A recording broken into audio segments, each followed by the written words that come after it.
has 16 cores in total, 8 of which are performance cores that can boost up to 5.4 GHz.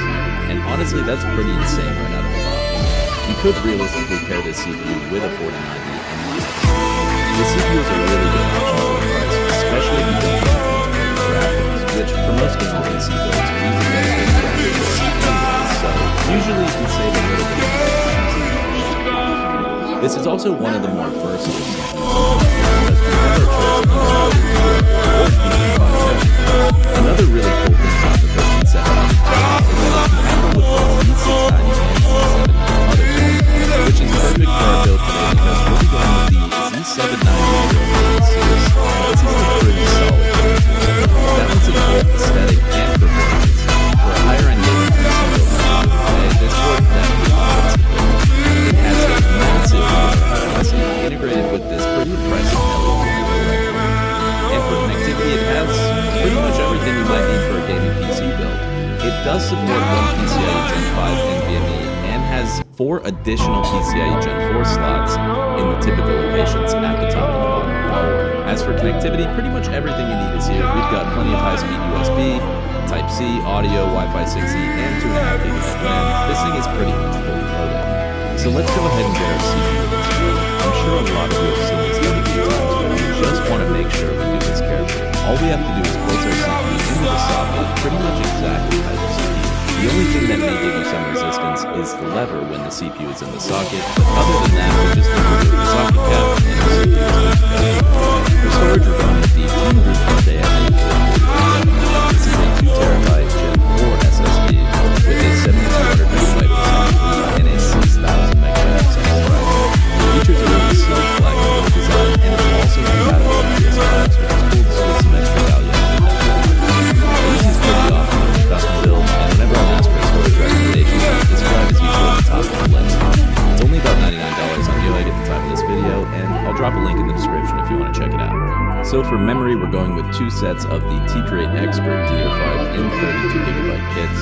These are 6400 MHz at CL30, which may be a little overkill, but with the price of the DDR5 coming down in the last year, it's really starting to make sense of what the only issue is that neighbor needs to be quickly unstable on the tower for However, installing them is a lot more straightforward. All we're going to do is unlock these top latches. There is a knob on the model we're going to line up with the knob on the slot.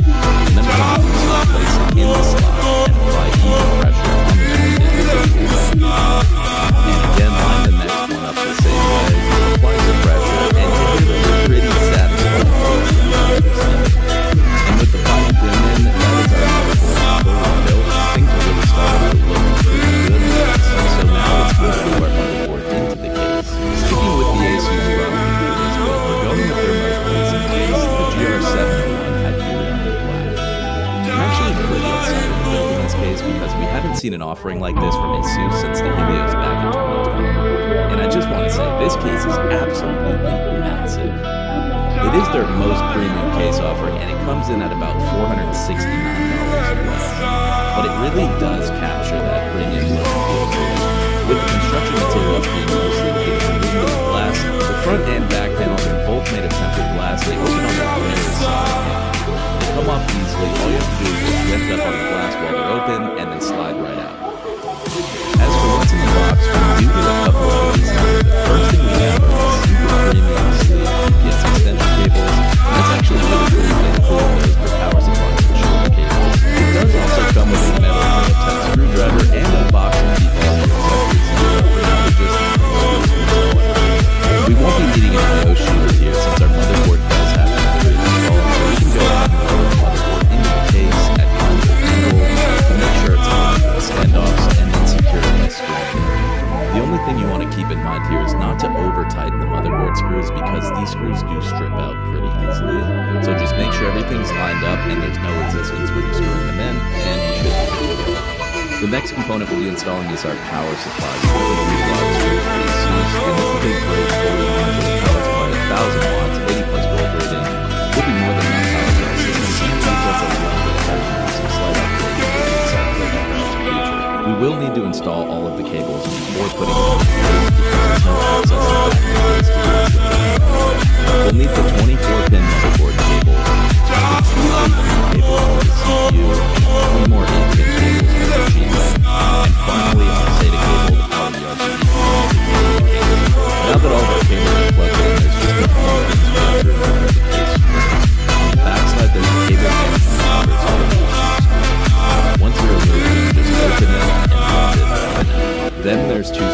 with the power supply shroud kind of hidden behind the cables coming from the controller.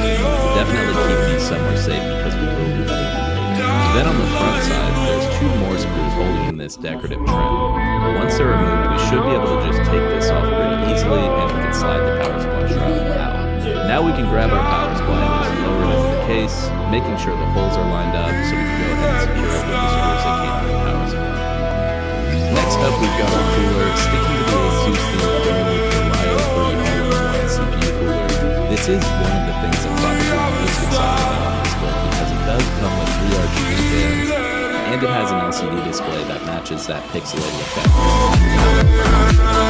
This is a 360mm radiator we have on this cooler, and although we have room for up to a 400mm radiator at the top of the case, this should be more than enough for a 37mm. So installation here is pretty straightforward. We just want to align the holes on the fans to the holes on the radiator. The only thing to keep in mind is the direction of the cable that's the motherboard drive. So it helps to think about the orientation of the tubes coming from the AIO before it's installed.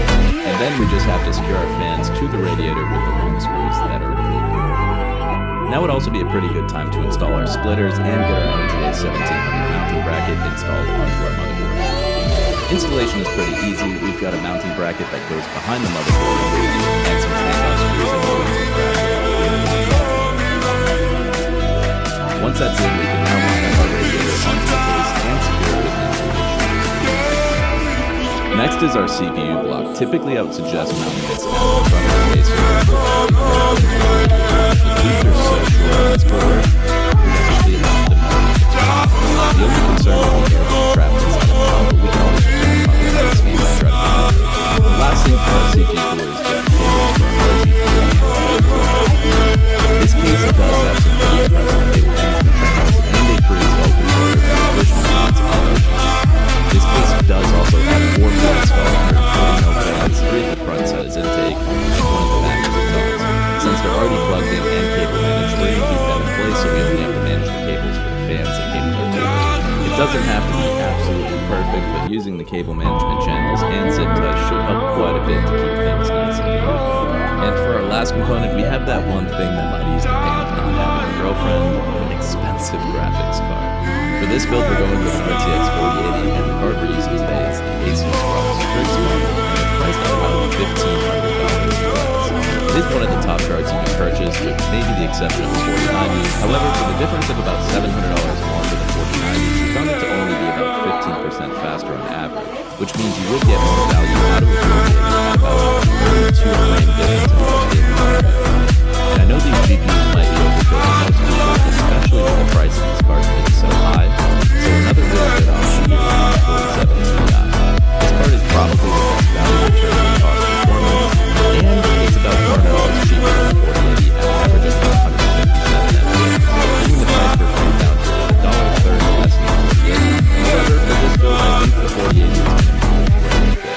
The performance of this card is actually really impressive. With a max TDP of 320 watts, we are only pulling about 275 watts in max settings on Apex, hovering at the 299 FPS frame cap consistently while playing for about an hour straight. And it's actually not as loud as I expected. There's no audio recoil line, and even when pushing the system so hard, we could barely hear any audio fan noise. We were hovering at about 40 decibels, which is 5 decibels quieter than our temps went from a low of about 35 degrees, peaking at 61 degrees and that's pretty good considering we're using an AIO and custom business solutions. The cooler on this card is absolutely massive, 358 millimeters long, 3.5 slots behind 2 fans. I'd say for most cases, this is a tight fit. We are going with vertically on this card, so we're going with this cable that just will rise to the bracket. Unfortunately, the case does not have a riser cable, and even if it did, I still probably would use it because this case is designed for the riser to not connect to the power supply shroud. And if you remember, the cables for the power supply were not accessible from the back side of the case. So if we ever needed to access our PSU cables, we would have to take the GPU out, and if our GPU is water cooled, that would be a huge inconvenience. However, this bracket worked great, and our GPU fits perfectly. Now we just have to plug it in with the 12-pin adapter that came in the box with the graphics card, slide some of our panels back on the case to clean things up, and the last thing we have to do is put the screwdriver in the spot on the power supply shroud